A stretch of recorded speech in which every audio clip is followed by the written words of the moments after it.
if I look at the media landscape, TV in Africa is still king. From a rich point of view, if you wanted to drive your brand power and make sure that you deliver rich for your campaign, so TV, and when I say TV specifically in South Africa, if I look at Kenya.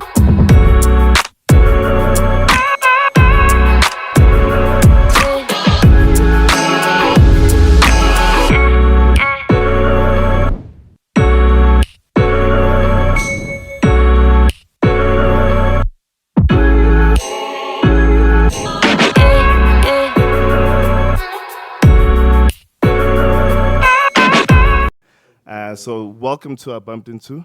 Thank you. So I'm just gonna kick straight into it with my first question in terms of, let's go to Khayelitsha. Yeah. Tembelihle High School. So tell me about Ulunga in high school. Like, how was he? What type of character was he? No, fantastic, man. Growing up at Khayelitsha, I think for me, that's one of my proudest moments of my life.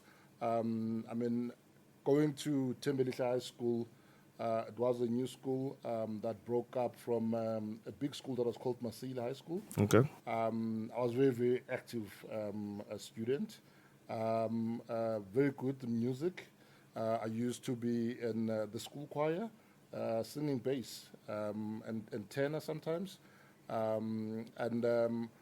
People at school used to say I'm a very bubbly guy because I had a character where I could uplift anyone that literally came around me. And if you remember, or you would know, growing up in the townships, it's sometimes you go to school on an empty stomach, but being at that environment of kids that are in the township in the school, we would all share each other's lunch boxes. Right? Oh. If someone didn't carry something to school, you know that you're going to get something from someone else or from your friend. So that's how we grew up. And we had lovely teachers, man. And, a teacher that, it's coming from nowhere, but they actually mold in your life as a student.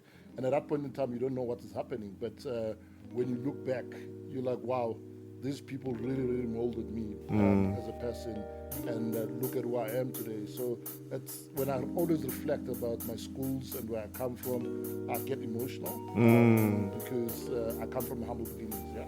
No, awesome.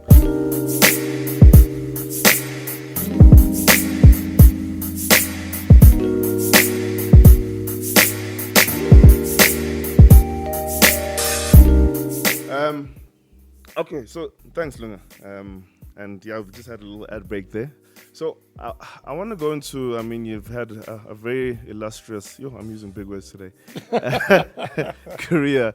And I'm sure you've picked up a lot of nuggets, a lot of learnings, I just want to go into some of, your leadership insights. I'd love to just pick your brain, on that. So first of all, you started off at Procter & Gamble. You were thrown into the deep end, into a department that really didn't get budgets, the interactive marketing. Yeah. So it seems like you've always just been just fighting your way and punching above your weight, Exactly. And where I'm going with this is also, being a black leader, which now we see you as well. And you've been leading probably since the Platinum Group days as well, sending SMSs. But I'd love to know, what are your challenges of being a black leader in corporate, that you can share, and especially if I look at your industry, and I'll look at the stats again, but it's a predominantly white industry when I talk about media and advertising as well. So what are the challenges you faced as a black leader in that space? Yeah, look, that's a very interesting question, right? Because I think whether you are a leader or you're not a leader, as a black child, you have to always work 3 times more or even 10 times more as the other person of another color. Whether it's a white person, but you as a black person, you have to come in and really double the effort. And as a leader, even more so, right?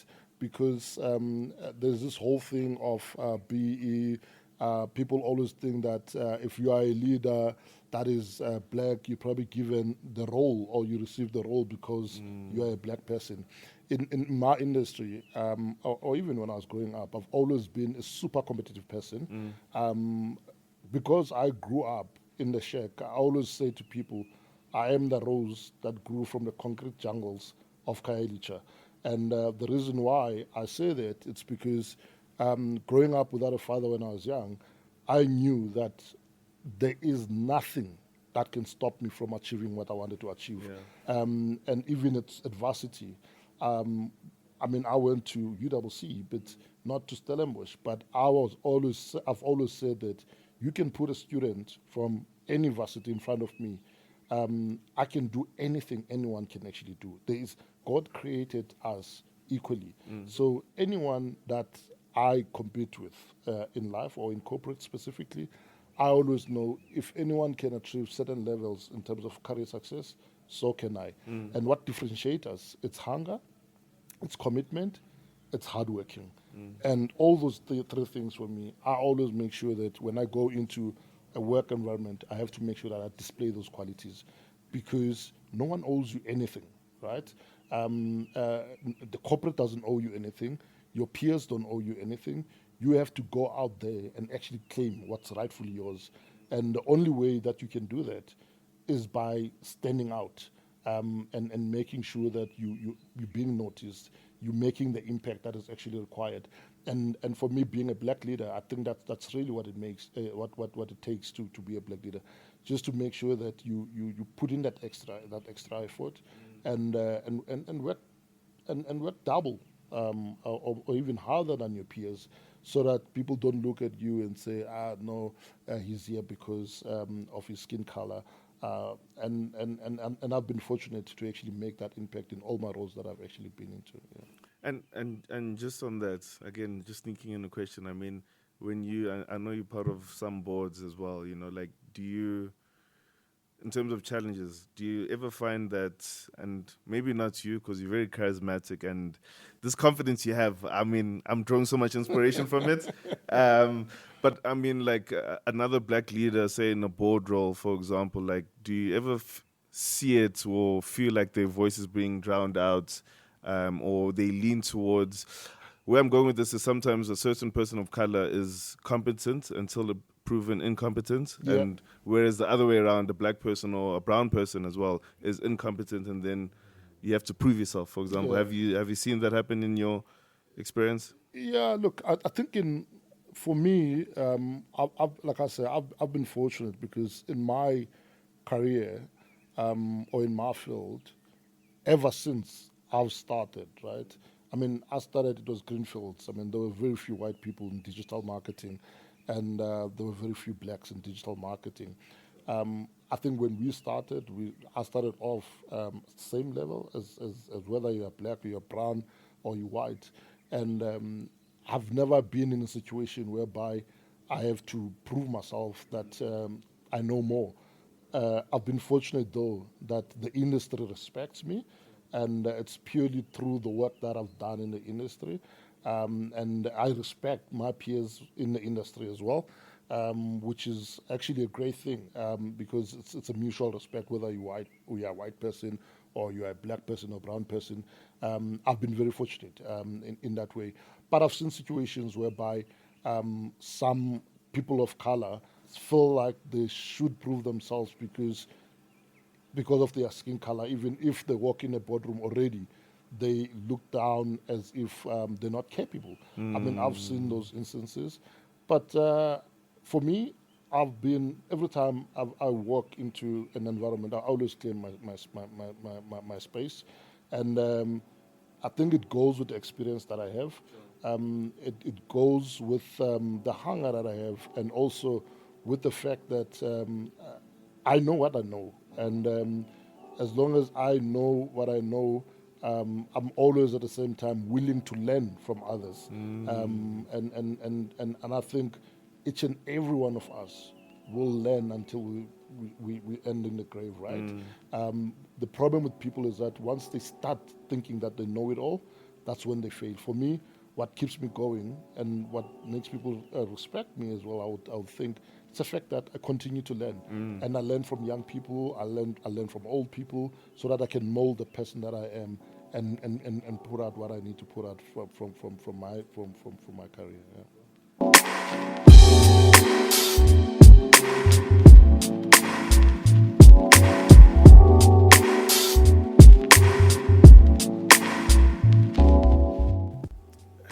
No, it's very interesting. Thank you actually for sharing. I mean, some of those insights. I think I can also take some of those learnings. Hopefully, one day I'll get there to the top. Well, proverbial top, if you want to call it that. You will. It's not hopefully. You It's see, a I matter need that of when. confidence. Yes, it's Yeah. actually a matter of when. Marked up, as they say. It is written. It's written, bro. It's written. And then my last question, just around this leadership theme. I guess for me, it's also just learning. What mistakes do you see leaders making? Whether it's one or two things that you consistently see, whether, I mean, I don't want to put words in your mouth, but do you see, what mistakes do you see leaders making often? Yeah, I think for me, one of the biggest mistakes that leaders make is when they hire great talent, and when this great talent is in their teams, they then want to think for them, and not empower the people, and literally allow them to be on their own, empower them to make decisions. For me, I see that a lot. And when you do that to your teams, you're like saying, I've brought you here, but still I must think for you, and that kills teams, right?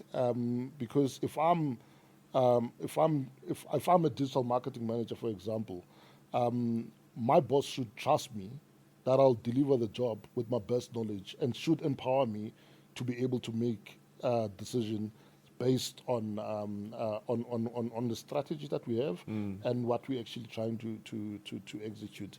And I think some leaders tend to miss that in terms of not empowering people. I think also, I mean, I'll talk about myself. One of the things that some leaders, or one of the mistakes that I've done in the past, was rushing the growth, right, in terms of career, and maybe being too ambitious, in terms of wanting to make sure that everything happens now. And I think that's one of the things that I personally made from a mistake point of view. But I'm proud with what I've achieved so far, because of the hunger. And sometimes you feel that things are not moving fast, and you tend to make decisions that you shouldn't have. But I think from a leadership point of view, it's important that leaders hire the right talent. At the same time, make sure that when that talent is there, they actually empower them. And also, the other thing that some leaders tend to do is not to invest on the development of their people, specifically the talent that they have. Because when you have the talent, you must make sure that you continuously develop them, so that they stay future fit. Because the digital space, or even media, it's evolving, right? It's changing every day, and if you don't invest as a leader to your talent, you'll basically not be competitive in the industry.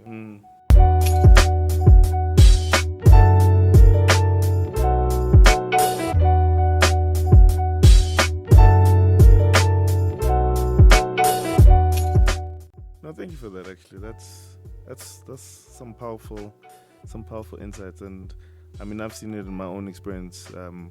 Some managers as well, almost micromanaging and thinking for me, because I'm more of a person who loves autonomy. But no, thank you for that. Going on to just now, where you're a goat, in terms of digital and media. I have a couple of entrepreneur friends, people also with small businesses, and they always, I mean, we chat, not that I'm the media expert, but do you have, like, if I'm an SMB and I have a certain amount of money, not, a lot, what media channel would you advise I start on? I mean, because I know above the line, which is like billboards, radio, and TV, for people that don't know, it's quite expensive, right? So say my goal is awareness, especially with TikTok and Facebook there. What media channel, if I just have a small pool of money to use, would you advise that a small business actually Yeah. goes after? So look, what people tend to overlook. I mean, I know that from a social media point of view, Facebook is seen as a channel that is aging. But I can tell you one thing: you've got a very engaging audience in Facebook. So Facebook ads, but performance-based ads are very, very effective for an SME. But obviously, the one great one for me, it's Google, right? So because Google, you can run GDN ads, which is a Google Display Network ads, and you can run a simple PPC, pay-per-click Click, yeah. ads. And what I like there for an SMB is that there is no wastage, right? You really paying for performance based on whether people have clicked in your ads or not. You only pay per click, right? And then also the other mediums that people tend to really overlook. It's the community media channels, whether it's community TV, it's community radio. Community radio is very powerful, especially for an SME, because you really talking to people that are wanting to support hyper local businesses or local businesses, and you're talking to them in the channels or in the community channels that they consume every day, because they're interested in the local content that is sitting in these channels, or whether it's community radio, community papers when print was still big, which I don't think it is now. But those community media channels, community radios, community TVs, there's impact there. And I think the other one, because there's a rise of Wi-Fi. So Wi-Fi advertising in communities, it's really, really powerful. And it's impactful as well, because people want to be connected. But as a small business, you've got an opportunity at the cost, not a lot of cost, to actually intercept that connectivity before the consumer gets connected on Wi-Fi, on the free Wi-Fi. You could display your ads there. So those are some of the channels that, with a limited budget, you can actually utilize, but still get some great results. Yeah. Very interesting. And I mean, still sticking with, the SMBs, on my media strategy, right? Are there some critical questions, because sometimes if I start out, like maybe I don't know the right questions to ask. So are there any critical media questions one should be asking themselves before, picking a certain channel that you maybe can advise us on? Yeah, look, I think for me, if you put the consumer at the center of your media communication strategy, you put your consumer at the center. You then start plotting out the consumer journey in terms of either it's digital channels or media channels. How are they engaging? Which channels are they looking at? And then you then start crafting your strategy around the consumer, but that your consumer in terms of how, when they're engaging with certain media channels, should be at the center of everything. And then also there's this big question of data cost, and the fact that consumers don't want to use their data to engage with certain content. So those are some of the questions that you need to be clear in terms of how you're gonna approach them, and make sure that the consumer is not feeling the pain of paying to be connected with a certain, or consuming a certain brand's content. So those are some of the things that one should actually look at. Yeah. I'm asking. Well, thank you for that. Just moving on, still in the media space. This is a question I've had on my mind for quite a while, especially in Africa. The whole above the line. Yeah. Is above the line still relevant in Africa? Your billboards, TV, especially now, with the rise of social media and different channels, email marketing, Google, Facebook ads. In terms of where should we be spending, the dollars? Because people, especially depending on where your company is based, for example. Now I'm moving away from SMB to big corporates, right? If you're in the West, for example, I'm generalizing here, they'll be like, no, spend more on digital. But in Africa, for me, from my experience, it seems like above the line is still big, it's still relevant, and you can still connect with the consumers. But I'd love to hear your views on that. Yeah, no, 100%. So that's a very interesting question because it resonates more even with me, right? So I'm a digital native. I'm a digital marketing guy. I'm a digital evangelist. Um, uh, Before my current role at Unilever, I've always done digital. And if I interacted with marketeers, I always asked for digital media budgets, right? But having been on the other side where now I look after media in traditional media as well as digital media, I look after digital marketing, I look after D-commerce, which is e-commerce in most countries. I mean, in most companies. So we call it D-commerce because digital commerce. Other people call it e-commerce.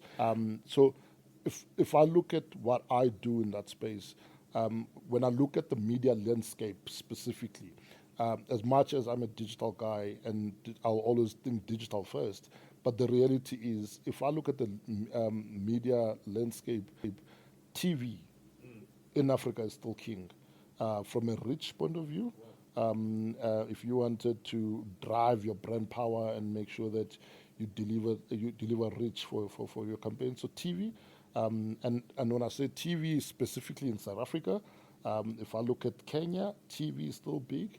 If I look at Nigeria, TV is still leading, then followed by radio. South Africa, we've got a lot of radios, but if you look at East Africa, in Kenya as well as in Ethiopia, those are markets I look after, there is even more fragmentation in radio. But radio is the second biggest channel from a reach point of view, and even if you go in Nigeria as well, and then digital, right? Digital for me it becomes the third medium in terms of a media channel in terms of reaching consumers, um, um, because people will make assumptions. But yeah, TikTok is so big. Yeah, Facebook is so big. People are very skeptical in terms of using their data to actually access these channels. But yes, you've got huge reach that you get on Facebook. You get big reach in terms of TikTok and all those kind of things. But from a total reach and specifically reaching the mainstream consumer, right? The people or the bottom of the pyramid consumer. Um, uh, you need traditional channels. You need radio. You need TV. And now, after COVID, billboards are coming back in terms of outdoor. And you get different formats of outdoor. Obviously, you get static outdoors, you get the digital billboards. But now, what is really, really interesting in terms of this media landscape is changing very much so that you can even buy digital billboard via programmatic, right? You can buy a a billboard the same way that you buy programmatic media, right? That's interesting, but that's an interesting bit of it. But even more interesting, there's a rise of retailer media, right? So retailer media, I mean, with the rise of e-commerce, so consumers are moving, or brands should be moving from bricks and mortar shelf because they've always been fighting for shelf space in the bricks and mortar stores. But what is really happening now, if you look at what is happening with the likes of Checker 60, they're growing their business of grocery deliveries homes, and that's one of their biggest growing channel. Pick and Pay ASAP as well. So now, how do you make sure that you as a brand or as businesses you fight for that digital shelf space, which is actually in those Checker 60, Pick and Pay ASAP, Zuzi, and how do you do that by making sure that you advertise within those channels because they're becoming media channels now, and hence we're saying retail media is becoming big, and it's always been big. It's in the bricks and mortar in terms of gondola ends, shelf space. Now it's actually shifting there in the digital space. So, and some brands don't even have owned website, but you can build a brand page within a Checker 60 and drive people to actually convert on there. You can buy display advertising within those environments, and that's the biggest growing channel now from a media point of view because brands don't want to waste because our media money is so limited. How do you then start driving performance of your products and making sure that when consumer all these apps trying to buy groceries, your brands are actually the ones that are actually showing, and you can actually drive conversion there and there with the money that you actually pay. It's purely performance. Yeah.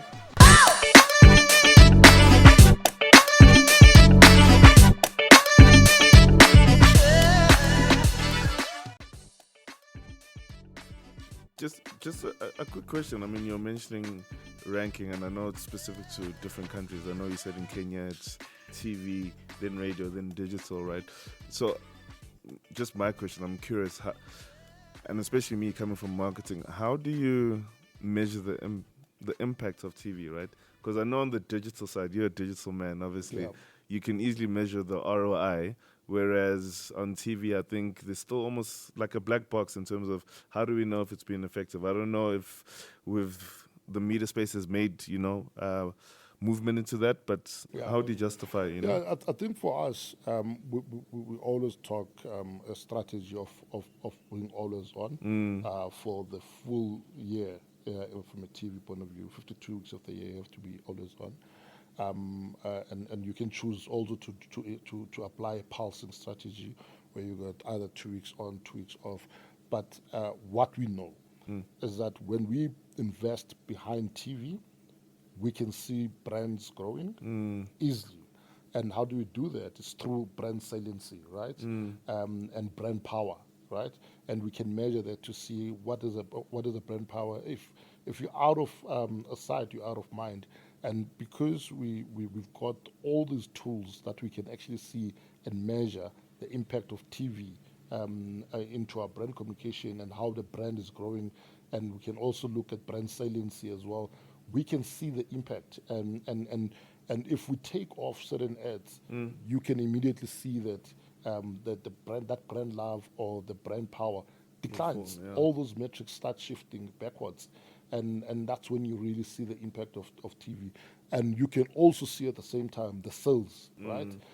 Because if we can't prove, I mean, you can put TV ads, and if your products are not moving on the shelf, then you shouldn't be advertising, right? So it's exactly the same way, right? Whereas in digital, in the past, there's been a lot of vanity metrics that have been used in terms of impressions, click through, and sometimes people wouldn't even know whether it's real impressions or it's bots.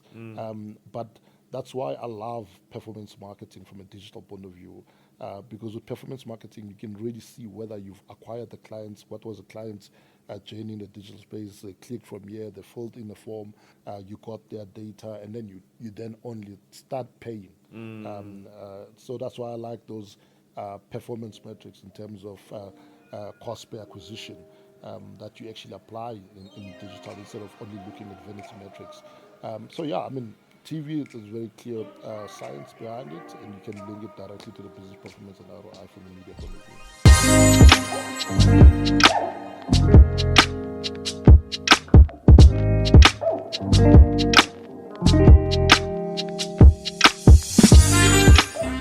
Interesting. Okay. I'm going to use also that answer, by the way, when they tell me to justify TV. Just two more questions around, the media space, and then I want to quickly go into the future of media. Then I want to get to know you, and then I guess we'll call it there. So just given that you're on the MMA board, right? Yeah. Where I believe one of the things you do is judge media effectiveness. So Yeah. I think my question is just around, there's so much inbound inputs that we're getting, we either listening to radio, we're listening to podcasts, we're on TikTok, we're on Facebook, there's just so much.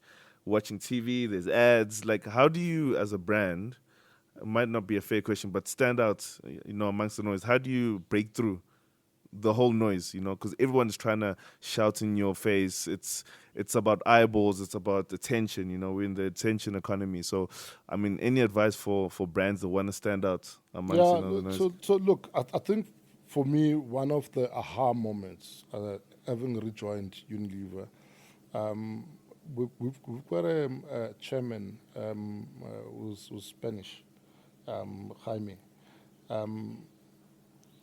He's been driving a localization strategy. And one of his things that he always pushes us to do, how do you make sure that you deliver content in the local language for the consumer? I think that's one for me. So the content has to be delivered in the local language instead of delivering every TV asset or every asset that is there in English, and you're assuming that people will get it, right? Local insights or consumer insights in terms of what is the pain point that you're trying to solve is very, very important. Authenticity and relevance for that consumer. That's one of the things that you really have to make sure as a brand. Authenticity, because there's so much noise to your and point relevance that is out there in the media space for that consumer. But if it's not authentic, that's one of the not things relevant. That you really have to make sure consumers can see through it. Because there's so much this point of that local language in the media space. But if it's not authentic, local content, it's not relevant. Local consumers can see through it in terms of the people that you actually this point of local language in your assets, and then you have local content in terms of putting local behind the assets, so that you actually stand out there and be able to compete with the other brands out there. But if your content is not relevant to that consumer is not going to engage with it, even if you can put a lot of money into it to reach more people. If it's not relevant, it's not relevant. And once you hit that sweet spot of local language, delivering that content in local language, it's relevant to the consumer, it talks to that consumer, then you get a fair chance of consumers listening to your message and staying top of mind as well. Interesting. Again, I'm going to use that. I'm here to learn. So my last question just on this media space, and it's more around the CMO, because, I mean, you wear many hats from media, digital, marketing, board member as well, right? And look, I'm generalizing again here, but, you know, at times it seems like the CMO, you know, at the exec level has a tough time, almost like justifying the impact he's making or measuring impact. Let me rather say that, where, you know, the CFO can really show the numbers and this is what we've done, the initiatives. Yeah. Even the supply chain guy, like, we decreased, you know, cost by this much. I still feel like because marketing is also very, what do you call it, soft. Like, there's some soft metrics which are very hard to translate into hard metrics, you know. My question is, what advice would you give a CMO, especially someone who's recently appointed, you know, in terms of they're going to be challenged as well at the C-level suite. So what advice would you give them to justify their role and their impact? I know you mentioned it earlier in terms of, I can tell you why you should go on TV in terms of brand power, but is there anything else, you know, some advice they can take? Yeah, look, I think for a CMO, I think for me, one of the things that a CMO needs to know from the get-go, that a CMO is a salesperson, right? In marketing, we sell. If we don't market your product, it's not going to fly anyway. You can have a sales team anywhere, but if people don't know, because a sales team is going to go and talk to customer, for example. In my environment, you're going to go and talk to Pick and Pay or to ShopRite Checkers and say, I've got this product. But if there is no marketing people that are developing the brand in terms of driving product benefits, educating the consumer, making sure that the brand is out there and people actually know what this brand is all about and how it can actually improve the consumer's life, which is the most important thing. It's not going to fly off the shelf, right? So if from the get-go, the marketing person should know, or the CMO should know, that you are selling. That is why in many organizations, sales and marketing is one role. You would say you get a CMO that looks after marketing as well as sales, because you have to sell, right? But what the advice that I would give is for any CMO is to really say, even the CFO, without the marketing person, those numbers won't be there, right? Because people are not going to buy your products. Yeah. So if the numbers are flowing nice in the balance sheet, it means that the CMO is actually working, and the brand is actually being developed. And I think for me, classic example, I think MTN was never a number one brand in Africa for a long time, but through the work that the guys in MTN have done, I mean, MTN is one of the biggest brands. It's actually the number one brand in Africa, right? If you look at Sunlight, our very own brand. It's a real Makoya. I mean, we grew up with that brand, and it's because of what the product has actually done for us as consumers when we were growing with the brand and the relevant communication. Even today, that the Sunlight brand people are actually doing in terms of staying top of mind. Even though there's a lot of DOB brands, no-name brands that are coming up, trying to claim that they can do the same thing because our brand is so strong. It always stands out from all these upcoming brands. Coca-Cola, it's another love brand. Brands don't become love brands overnight. You build them, you grow them over time, you invest in them, and to make them stronger. And that's the role of a CMO or a marketing person in terms of growing those brands and making sure that people know about them, people love them, and delivering functional benefits that are actually benefiting the consumers, and not just a product that doesn't serve the consumer need.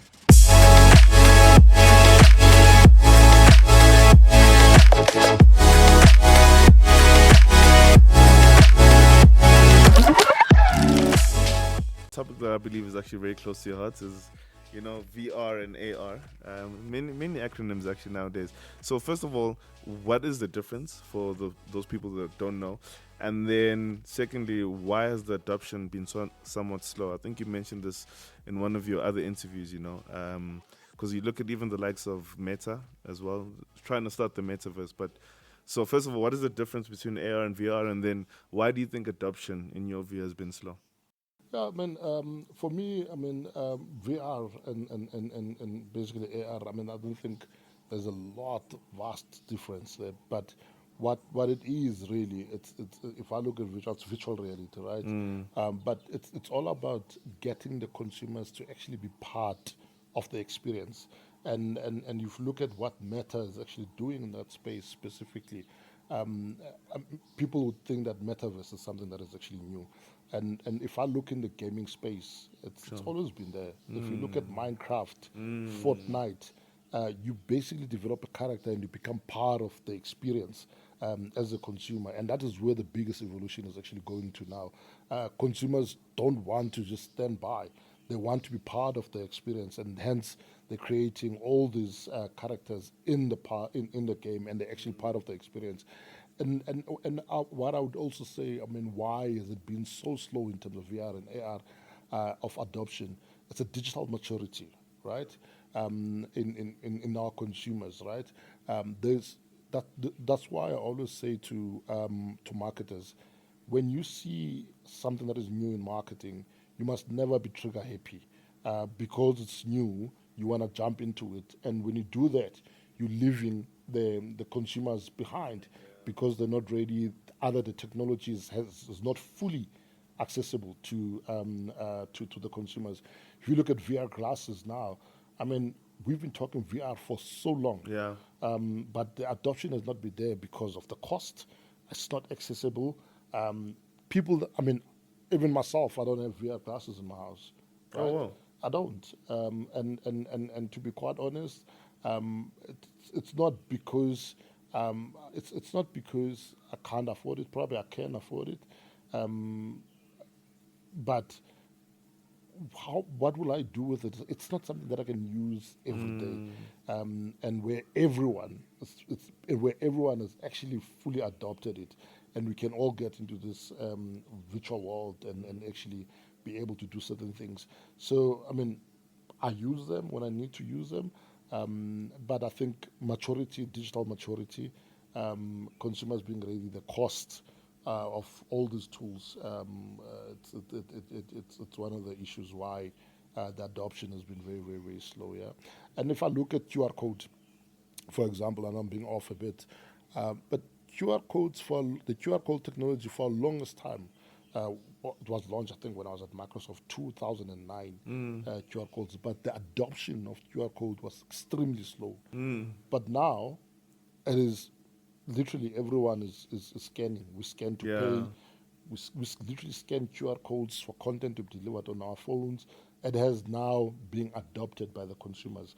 And again, it's because of the technology. the smartphones have become much cheaper. People have got the technology of QR code. It's actually built on the camera on the cameras. Whereas in the past, you will have to download the QR code reader, and those things really didn't work for most consumers.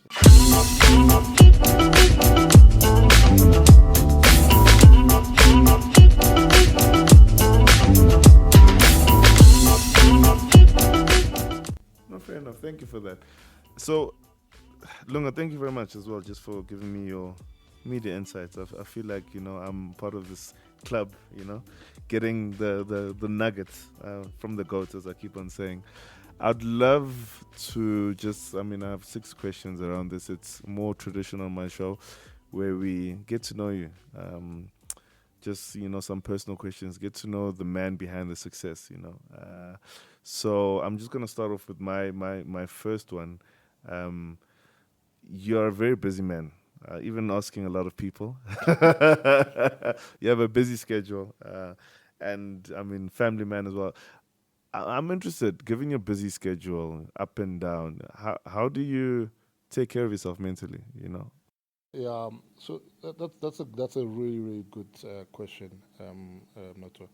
I think for me, the way I take care of myself mentally, I'm an Oros man, but I try and exercise when I get the time, so that I can make sure that my mind is fresh. And what I also do, I don't bother myself with things that I can't change. Sure. Right. And for me, I find that very, very helpful. As long as I can breathe, as long as I have my family around me, and my friends, as well as my colleagues, obviously. But I think we live in a very, very busy world. And sometimes I think that people just consume themselves with things that they shouldn't, right? And I always try to say, if I can't change it, I'm not going to let it stress me. Even though I know that I'll do everything in my power to actually change certain things. But if I really can't do anything to change it, it doesn't bother me. Life is too short. Yeah. I've lost so many people that are close to my heart in the past few years, and I've realized that you need to live for the now, because no tomorrow is not guaranteed to anyone. Yeah, I try and exercise. I try and do things that makes me happy. And one of the things that really makes me happy is my family. If I see my wife, if I see my son and my daughter happy, and yeah, I think that really keeps my mind very, very strong. Yeah, I remember reading this in a book in terms of these are the things you can control, and then basically these are the things you can't control. So always try to focus on the things you can control, and then kind of forget the rest. Going on to my second question, you have a very, very powerful, inspiring story, from Khayelitsha to where you are now, raised by your mother as well. Like, what's the best lesson, or something you can pick out? Because I'm sure she taught you so many things. Something that just comes to mind that your mother taught you.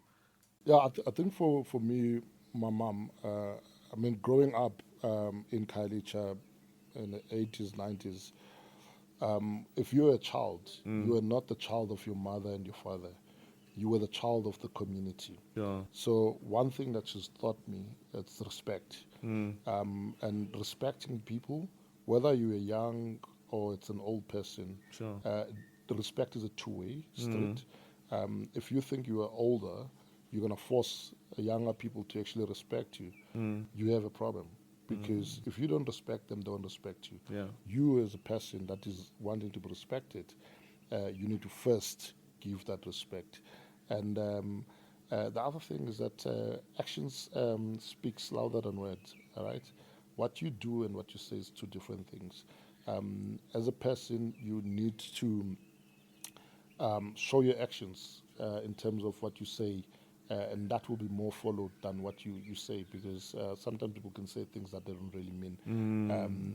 And I think for me, this whole thing of loving people. Yeah. I really love people, and some people really get surprised with me because I don't care whether you're a man in the street or you are living in the street. Yeah. I always look for what is inside Sure. and not what I see with the naked eye, because in each and every person we created in the image of God. And sometimes what is inside is really what matters.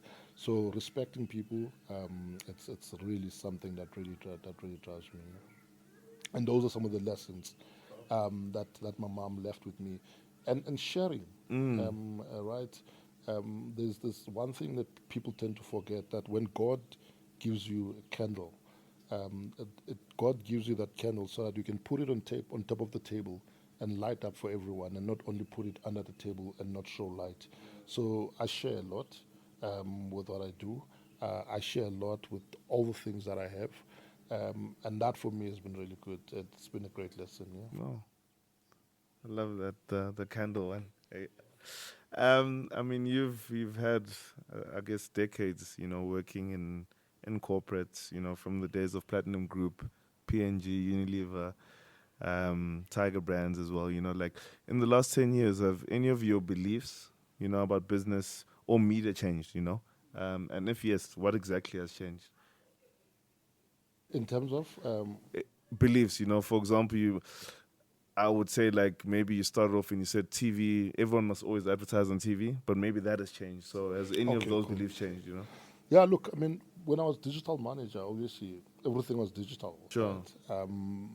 And for me, it starts with the job to be done, right? What is the job to be done? How do you want to reach these consumers? I wouldn't say, I mean, obviously the obvious belief that has changed. I mean, back in the days, print used to be big. And I remember at one time working for Sunday Times, Avusa.